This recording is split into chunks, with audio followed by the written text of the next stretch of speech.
Welcome to the Intimate Marriage Podcast. I'm your host, Alexandra Stockwell.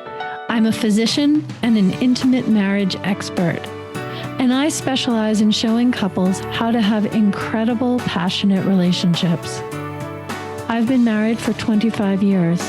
My husband and I have 4 children and full professional lives, and we've created an amazing relationship. If you want to deepen your understanding of your own relationship and learn to access new heights of emotional, sensual, and erotic intimacy, you're in the right place. I will show you how. Now, let's dive in. Hey, everyone. Today, we have the real honor of speaking with Dr. Nneka Unachukwu. Did I say that correctly? You said that perfect. A+. Haven't heard it that well in a long time. Well, one of the reasons you may not have heard it said that well is because you are known by people throughout the world as Dr. Una, and I might go ahead and use that term as we go forward, but your whole name is so beautiful. And actually, before I introduce you further, my guess is that it has a meaning. What is the meaning?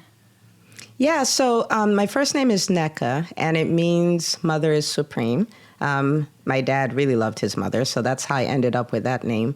And then the last name, Unachukwu, means house of God. So, yeah. Wow. Mothers are amazing, and God is amazing. I guess that's what my name means.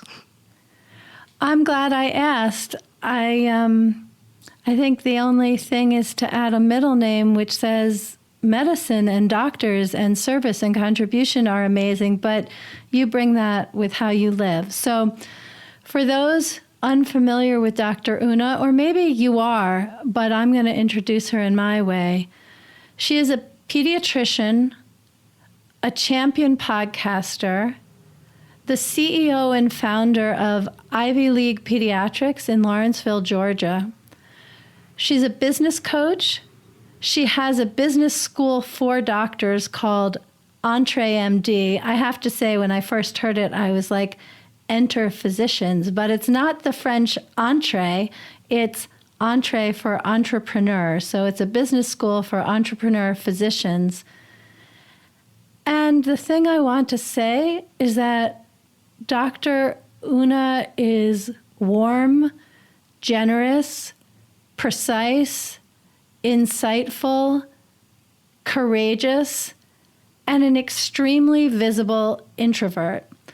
And one of the reasons that I have invited you on the show today is that you live in such a full spectrum way, because I haven't even talked about the fact that you've been married for 15 years and have 4 children. And you really are generous across the board, ambitious across the board. And I want to talk to you today about how that plays out in your relationship and what you see with other ambitious people in their relationships. So, first of all, welcome. Oh, thank you so much. That is such a kind introduction. You're trying to make me cry. We're only a few minutes in. Thank you so much for having me here. Well, I know you don't cry very often. I don't. But I'm glad if you're touched, because I think you touch people in a way that I'm not sure how much you realize it. But we're not going to go in that direction right now. I just want to say it, and I'm saying that having recently binged on your podcast, and there's something about episode after episode, hearing your voice in my ear, your beautiful voice, your careful way you speak, the way you weave in giggles. And I think you do something which is rare and very significant, which is that you give top-notch strategy and high-class information in a way that feels very encouraging and intimate. So have you needed to put any attention in creating the sense of intimacy while being such a badass? Well, I think it's when I think about it, I think a lot of it is just how much belief and faith I have in people, and the fact that I think, people are amazing. In my business, my primary focus is physicians, and I think physicians are wonderful people. If you think about it, people who from high school decided, well, I'm going to do this thing that only 3% of people get accepted into, and I'm going to take on multiple six-figure debt, and I'm going to sacrifice over a decade of my life so that I can help people. I think it takes an amazing person to do that. And for me to see that they're just one skill away from actually building careers they love, like if you can just add business skills to what you have, you can create the freedom you've always wanted. You can practice medicine the way you've wanted. So I'm very aware of the amount of how amazing physicians are. And I just want to help. And so I think about the people that would listen to my podcast all the time, think about what their struggles are, think about what the hangups are, think about the fears. And I know them because I had all of them. And so when I'm talking on my podcast, I've had that conversation in my head 10 times. I've thought about how to resolve that problem for my listener, 100 times. And I'm just having a conversation with them saying, look, you can do this. And you don't think you can. I didn't think I could, but you can. Like, we've been lied to. So I guess I love people, so it's easier to do that. That's incredibly wise, what you've just said, and I'm going to leave it right where it is, speaking for itself, and ask you, when you're guiding physicians, ambitious people who know how to make things happen, even if there's a lot of fear in doing so, at least initially when they transition into becoming entrepreneurs, what are some of the challenges that you perceive in terms of the relationship, the dynamic in their relationships? And let me be a little bit more specific, because I certainly see that especially when one person in a long-standing couple makes a significant career change, whether it means a difference in financial revenue or not, just the new identity can cause some real wobbliness in the relationship. Is that something that you see? Yeah, it's something I've observed a lot.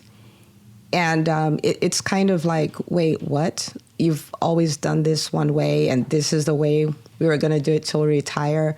And all of a sudden you're like, well, I'm going to sign up for this $20,000 coaching program, and I'm going to do this and that. It's a bit of a rude shock for a lot. But I find that it does work when there's communication. And this is what I mean by that. For most people, making a decision to make a dramatic change, that decision wasn't overnight, right? There's the dissatisfaction that starts first. There's the exploration, like, what are my options? Then they start weighing options, and they make one decision. They may even sit with that decision for months before they then decide. Now, if you're able to carry your spouse along that process, then it makes it so much easier. As opposed to coming out of the blue and you're like, this is what I'm going to do. Well, it would have been a shock to you if you did it for yourself that way, right? You've given yourself months and maybe even years to work through that process. So I find when there's more communication, it makes it so much easier where it's not a huge problem. You're reminding me when my husband and I first got together, and he's a physician as well, there are so many things where I would just be so enthusiastic and say, oh, let's go to Italy, and I think I'm going to sign up for this program. And I just had so much passion and expression. And his response pretty much all the time initially was to get tight and constricted and just start pointing out ways in which it wasn't going to work. And then I felt completely deflated and for a while stopped dreaming big.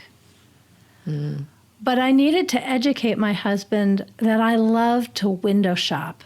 That when I emote my enthusiasm for doing something crazy or radical, minor or major, that's just me living into my dream out loud. I am window shopping. I'm actually extremely practical and not going to jump without having things properly organized. But it really took us a few years to find the balance in expressing dreams because of how initially he got tight, and now he does that. He'll sometimes say the craziest things, and I'll say, "You're window shopping, right?" I love it. and that's, I love that you say that because, you know, the flip side of it is that it does take time. I think like with everything else in that kind of relationship is you guys are going to learn each other because opposites do attract. Like the chances are if you're a really big dreamer, you're going to, you know, end up with somebody who's very calculated. You know, it's odd, but that's the way it works a lot of times. And over time, you will learn those differences and learn to respect them, you know, and that makes a huge difference. My husband and I are completely opposite in that way. He's the big dreamer, like, oh, that's impossible, let's go do it. I was the, you know, let's manage and improve what we have kind of person. I was not a big dreamer type of person. And then we had to get to the point where I gave him space to be a big dreamer. And then he gave me space to be an administrator, manager type person. And then ultimately we rubbed off on each other. So I'm more of a dreamer now and he's more of a manager now. But, you know, our strengths are still our strengths. And it's okay to be different, you know, and that's great. That's so interesting, and it reminds me of something you've shared. I don't honestly remember in which context you shared it. It could have been on your podcast, maybe not. But you have shared about raising 4 children, running your practice, being a business coach, and running a business school for so many hundreds of physicians, and resisting delegating. Will you talk about that a little bit? Oh, my goodness. Yeah, so delegation, I have many strong suits. Delegation is not one of them. I'm still working on that till today. And my husband is a pro at it. And so in the beginning, it was really bad. Like I wanted to cook every meal. I wanted to do all the laundry. And then I wanted to do all the errands and I wanted to do everything. And he's like, he always would make statements like, there's a better way to use your time. Like, is this doing the laundry? Is this really the best use of your time? And for me, it was such a foreign concept that I couldn't even make out what, I'm like, what do you mean? This is what we do, you know? And, but he was excellent at it and he did it from day one. He always lived through teams. He always accomplished through people. And so over the years, I slowly but surely started learning. And some of them, he would just, you know, take them off my hands. Like, oh, I got this person is going to handle laundry and all of that. This person's going to handle, you know, cleaning up the house and all of that. But I started learning it. And until today, it still inspires me. Like he could come up with a brand new project and he's the one orchestrating the project. He has no to do in the project. And you know, it's good for me to just have an example to continue to, you know, learn from. But him being my example is really huge. It took me years, but I picked it up and I've learned to live through teams. In fact, when in the beginning, all the babies, oh my goodness, when I started my practice, I had a 15-month-old, I had a 2-year-old and a 4-month-old. Yeah. The day I started my practice, that's what I had. Wow. And that is like the definition of crazy. Like I still go like, what were you thinking? And I'm like, you weren't. That's, you know, you just weren't. And so needing to learn to delegate was something that I needed to do. But, you know, I was still doing everything, trying to be there for every single thing. By the time I got to baby number 4, I had mastered at least delegation in my personal life to the point that I think I was only up at night maybe 9 days, the first 9 days. After that, I had a whole roster because I have a lot of mentees and stuff like that. This is pre-COVID. I know now it probably sounds weird, but I had a whole roster of everyone who was going to come spend the night with the baby. So after 9 days, I was in my bed every single night, had as much sleep as anybody who didn't have a newborn. Like, that's how well I mastered delegation in my personal life.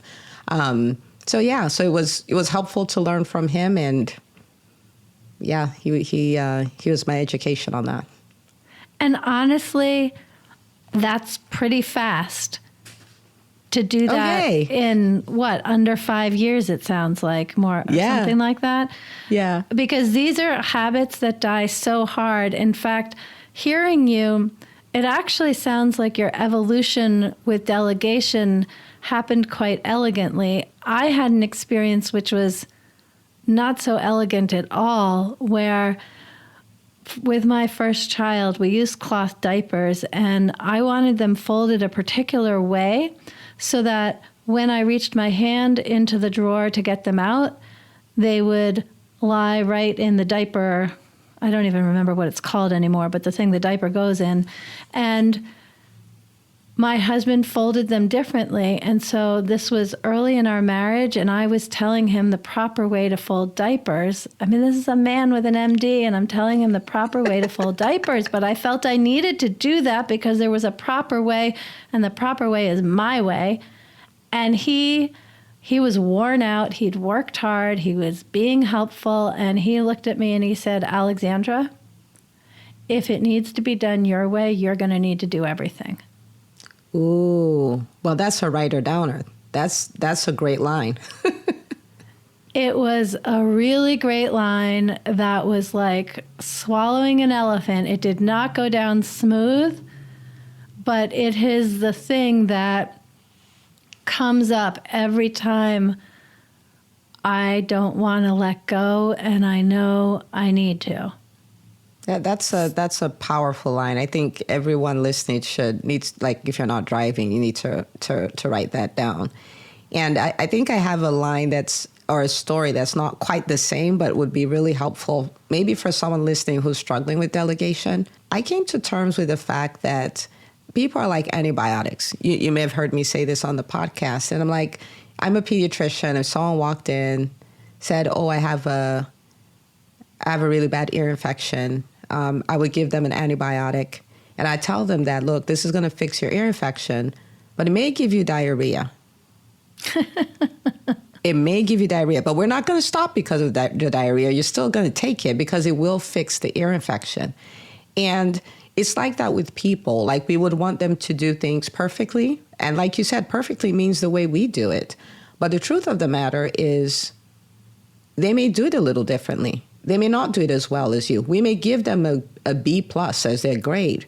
But the truth is that's enough. If we're going to go higher, if we're going to accomplish more, if we're going to have time freedom, then we need to leverage the power of people. They will give us diarrhea, but they will fix the ear infection. So embrace it all, you know? Yeah, and as you know, one of my really big themes is uncompromising intimacy. At the point at which this conversation is released, I will have just done a podcast on the topic. And I'm really thinking, as we have this conversation, on the difference between compromise and prioritizing. Is that something that you want to respond to? Unpack that a little more for me. The answer is yes, but unpack that a little more for me. Okay, well, I think compromise is deadly in a relationship. If we change how we are being in order to make our partner more comfortable, if we hold back on our desires or things that are meaningful for us in order to make things simpler for our partner, that creates basically a conflict-free, passion-free relationship. In order to really have passion and dynamic, erotic, emotional connection for the decades, we need to be uncompromising in the sense that we bring all of who we are to the relationship, not in the sense that we always get our own way or we dominate, but we bring the full truth of who we are to the relationship and make room for our partner to do the same, and then we can collaborate with all of the information together. And so hearing you and realizing that the key to really be able to live the fullest life with the most meaning, the greatest service, and the greatest gratification, we really need to prioritize what's important.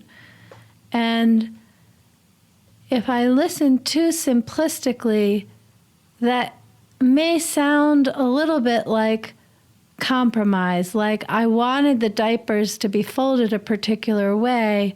Was I compromising or acquiescing in having them done differently? And I don't think so at all. I think prioritizing being supported is far from compromising. But I just wonder if you have a thought about what I've laid out here. Yeah, I do. And I love that you say that. I think we're most alive. We are the best we can be. We're the most fun to be around. We're the happiest when we are true to who we are. I don't think you can change that. I don't think you can hide it. I think it's you trying to compromise, change who you are, change your core values, hide your dreams. All of that is really like trying to submerge a balloon in the ocean. You just can't. Like, it's always going to fight to rise to the surface. You can't do it. What a fun image. Yeah, that's what it's like. And if you try to do that, you're miserable and you're not your true self. So you're not really that much fun to be with. You know what I mean? Like, it could be a lot more fun. So I think it's our responsibility to own who we really are and bring all of us to the table. And I mean, think of a marriage, a relationship where you have both parties giving full expression to who they are, because we're loaded with gifts and we're loaded with different ways of thinking. We're loaded with experiences that are so rich. When we hold that back, then we just can't have the best. We can't. And I can identify so well with that because I used to be the person who would hide. I used to think my ideas were not valid, or what I sensed as things that I should do, I would hide them because I would think that's not that important. What that other person is doing is important. I used to be like that. And over time, I realized, like, I can't run away from who I think I am. I can't run away from what I think I'm supposed to do. I can't run away from recurring ideas. Like, in my heart, one of the things I've always done is I've always wanted to help people be better. When I was younger, I thought it was a problem because here I am talking to people older than me, smarter than me, more accomplished than me. But when I talk with them, I can see 5 things. I'm like, if you do these 5 things, everything can change. And I used to think it was pride. I used to think I had a problem listening to people since I was always coming up with these things. And later on, I realized, no, that's me. That's my gift. That's what makes me unique. And there's so many of us grateful that you have owned it. Oh, thank you for saying that. But I used to hide all of that. I thought it wasn't a thing. And now I bring all of me to my relationship, which makes it so much better. I bring all of me to my marriage. I don't hide my thoughts and all of that. And you did allude to, like, okay, so, but when I say it's okay for the diapers to be folded in different ways, that compromise, I don't think so, because there are 2 different things here. So one is, an outcome you want or something like that. And the other is the method. The methods can change, right? But maybe something higher than that is that, okay, I wanted us to use cloth diapers. I want to be in a supportive relationship and all that. That's your overarching thing. Whether the diaper is folded one way or the other may just be a method to get there, and methods can be changed. You know what I mean? Like, I can use this antibiotic or that antibiotic. Distinction. Yeah. So I can use amoxicillin, I can use Augmentin. Bottom line is I want the ear infection fixed. So the methods may not matter as much, but the outcomes, that's fixed. We want that, So yeah, that's a very beautiful perspective. That's a great question. Yeah, I am very grateful for how you've answered it and hearing concepts that are so familiar to me, but coming through the lens of your life. And I want to, with that, transition into a question that I ask all of my guests, because I deeply believe that relationship is the ultimate vehicle for personal growth. And so I'm wondering, what have you learned about yourself as a result of being married to your husband? Oh boy, a lot of things. Marriage is, so I guess I agree with you 100% because I say it's the best personal development program ever, like the best. That's exactly what I'm pointing to. the very best, right? Because before marriage, like, let me use myself as an example. Let me pull up some things. I was a very moody person. This would be the best example ever. Very moody. Every other day I'd wake up on the wrong side of my bed. I have the long face, and all of that stuff. And when I lived with myself, that was fine. I didn't have to fix that. I didn't have to address that. I didn't see the impact maybe it was having on my friends and all that stuff because that's their problem, right? Like I'm focused on me here. And then I get married. I'm doing this every other day thing. And my husband is a very practical kind of person, right? And so he's like, so what's the problem? What's going on? I'm like, nothing. But you're sad all day. You're not saying anything. You have a long face. I'm like, nothing's wrong. And he's like, and he's like he's here for the ride. Like he's pulled out a seat because we have to fix this, whatever is wrong, right? And I'm going like, that's not how this works. I say there's nothing wrong and you leave it alone. And I just have a long face the rest of the day. And he's going on and digging and all this stuff. And one day I just came to a conclusion. I was like, you know what? It is so not worth the 45-minute conversation that I'm going to have. So I just choose to be joyful today, okay? I'm not having I'm not doing the whole I'm thinking about my life thing. I'm not doing that. And so I had been moody my entire life for decades, right? And within the first 6 months of marriage, I was no longer a moody person. I was just a very happy person because I was like, I'm just not willing to have all these conversations digging into what's wrong. You know what I'm saying? And so that's something that had been there and I refused to deal with it. I refused to recognize it as a problem. And then I did. I was very poor at communicating. I was, I talk about it on my podcast that I was a socially awkward, super shy, introverted introvert. So talking was just not my thing, which doesn't really work in a marriage relationship, like the person is not a mind reader. You're going to have to do that. So I had to learn to communicate. I had to learn to express how I feel. I had to learn to make my thoughts heard, what I wanted heard. I had to learn all those things. And I could go on and on and on. I discovered a lot. I had to change a lot. Not change who I am, but just become a different version of me, a much better Dr. Una 5.0, But yeah. I am over here smiling so broadly. This is incredible to hear because, as you know, so often when people grow and change, it's either for the carrot or the stick.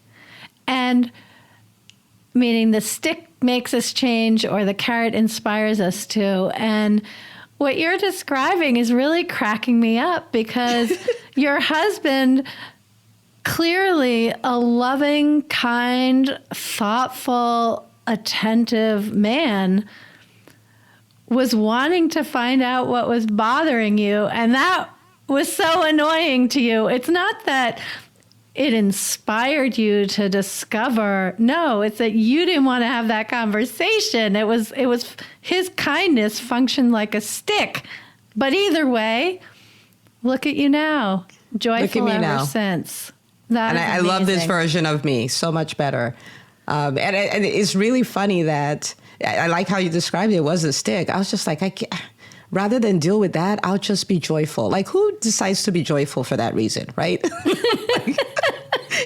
I was like, I'll just be joyful. I can't deal, and if I was having that conversation with you, you would let me off the hook, right? Because this is not to be general, but when a female says nothing, right? We know it's something, we give them space, we do all of that.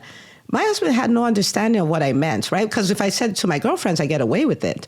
And he's like, nothing, no, there's something. Like, this is going on, that's going on. So talk to me about it. And he's sitting there, like, waiting for an answer. I mean, I'm like, what in the world? And then I'm like, you know what? I choose joy. I'm done. Well, and also it sounds like he saw the part of you, the joyful part of you, that you hadn't seen as clearly until he annoyed you so much by wondering why it wasn't out. It's just such a great story. Well, speaking with you, letting you off the hook and not letting you off the hook, depending on the topic, is something that would be just delicious for hours. But instead of continuing for hours, why don't you go ahead and invite people to join you in the conversation on your podcast? Oh, yeah. The podcast is so much fun. So the podcast is called the Entre Md Podcast. And basically, we talk about business. A lot of it is, mindset, because it's very different for physicians. We're taught one specific way. We're taught to be professionals, not that entrepreneurship is not professional. And there are a lot of things that are just very foreign concepts. And so we go through the mindset, we go through a lot of strategy. There's a lot of how-tos. And it's just a fun place for doctors to be. It's like, a lot of doctors will say, I never got a business education. And I'm like, there's a MBA you can put in your pocket. That's the Entre Md Podcast. So if entrepreneurship is your thing, then, I invite you to come subscribe and, come binge away. And if entrepreneurship is not your thing, I invite you to come listen too. Things have changed. And doctor, if this is great, if this is okay, I'd like to share a story about when I first started off as an attending. Oh, yes, please. When I started off as an attending, it was my first day on the job. I was so excited. Like, I get to get my first real paycheck after, working forever for nothing. And I went in, I saw my first patient. I wrote my prescription. I didn't have to talk to anybody about the patient. I was doing my own thing. The buck stopped with me. And I remember coming out of the room, and it was so anticlimactic. It was like, wait a minute. So I'm just going to do this till I retire? Like, that's it? Because when you're chasing after your medical education, there's med school, then there's residency, then there's all these exams. You're always moving forward. And to me, it's like, then you've arrived. And that was an awful feeling. And I remember going like, this is not right. Now, years later, I stumbled onto entrepreneurship. And the beautiful thing about it is that is a vehicle through which you can live your purpose. Like, my thing was always, I want to help people be better. I want to help people crush obstacles. I want to help people hit milestones. And now, because I understand business systems, I can do that. And I have never worked in Entre Md because I'm doing what I love to do. I do what I'm wired to do. And because I built a business system around it, I'm free to do it. And people are different. I mean, you can do whatever you want, but if you can build a business system around it, then you never have to work again. So even if you don't think entrepreneurship is your thing, you should subscribe and listen. Just keep your options open. You never know what you'll find. I completely agree with that. And if you're a physician, you definitely should know about the Entre Md podcast. And if you're not a physician, but you're someone who has had an education which taught you to be professional and do things in one particular way or two particular ways, there's a lot of freedom to be had by marinating in those episodes. You can always skip the ones that are very specifically for physicians, but I think there's a lot of wisdom for anyone who has a little bit of tension between having been ambitious and done things the way they were supposed to, who wants to feel a little more ensouled and a little bit more gratified. I love it. Could have said it better. Well, with that, we wish you all amazing communication with your spouse and continue to join us on the Intimate Marriage Podcast and on the Entre Md Podcast. Thank you so much, Dr. Una. Thank you so much for having me. And everyone listening, subscribe to this podcast. Dr. Alexandra is the real deal. This is so good. See you next week. Thank you for listening to the Intimate Marriage Podcast. For more information about Alexandra, her book, and her coaching services, go to theintimatemarriagepodcast.com.